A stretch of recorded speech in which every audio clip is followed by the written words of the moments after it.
usapan. Pagtingin naman ni Heaven, ganito itsura. Ano nga dito sa video. Hindi siya ganun.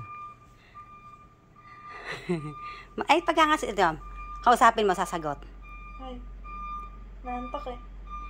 Puyat eh. Oh. Ba't dito mabeto dito? Sa akin yan, sa paanan ko lagi yan eh.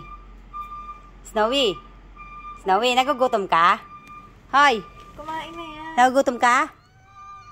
O, sumasagot eh. Nagugutom ka? Nagugutom? Ano? Snowy, nagugutom? Snowy, nagugutom ka? Ha? Uy, gutom ka daw ba? Ha? Ba't may itim yung dila? Ha? Ano yung nasa dila mo? Nginat-ngat mo. Snowy, nagugutom ka? Talagang sa'yo lumalapit na ikaw nagpapakain eh. Ito mo. Matalino yan. Matalino, oh. Sabing matalino yan eh. Yung mga ano doon, yung mga treats doon, Oh. nakuha niya, tapos nginat-ngat. Alam na niya yung pagkain niya doon. Kaya pala may tumutunog na plastic kanina. Ito yung bago naming alaga, katabi namin sa pagtulog. Babae po iyan. Ipapartner po namin doon sa mga pusa naming imported. Puro lalaki po kasi 3. Sungit, Matalino siya eh. sungit. Ay, sungit. Yan ang aming alaga. Ilalagay ko na nga yung yung dumihan doon sa may CR para doon na lang siya pupunta pagka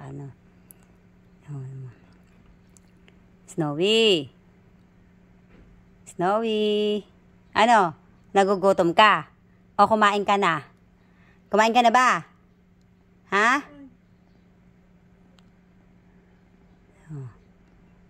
Arte.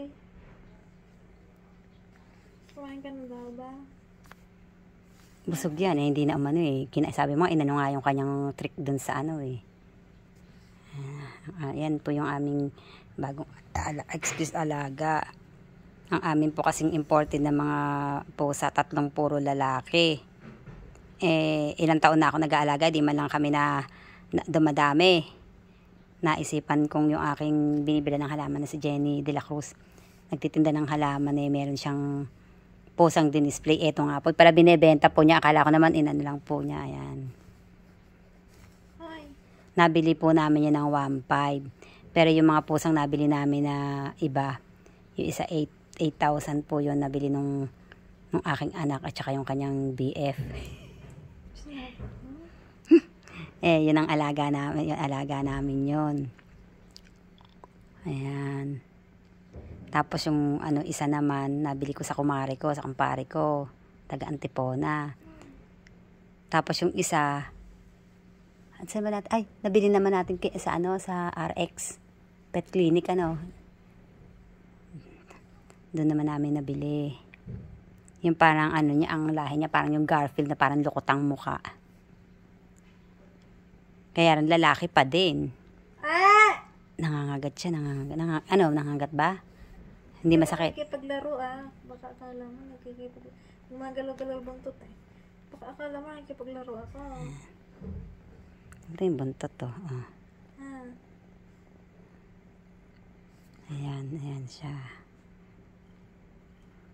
Alam niya yung tao na malapit sa pusa. Lagi yan sa anak kong dalaga kay Jazz. Kasi si Jazz po talaga, mas po niya ang pusa kaysa sa aso.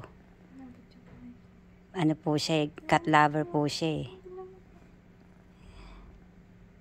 Nilalaro ka din naman. Hindi. Minamasahe ka. Hindi, maglalaro. Kasi tinitignan ka. Hindi, maglalaro. Ito na ka, Sabi ni Jazz. Hindi tayo maglalaro.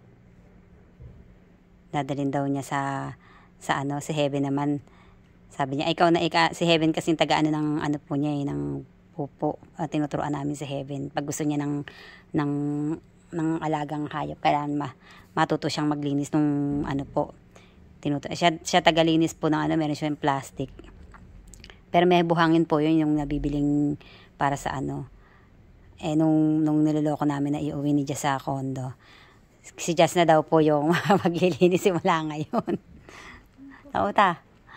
Ayan po. Ayan ang aming alaga. Napagod na rin. Nagugutom na naman.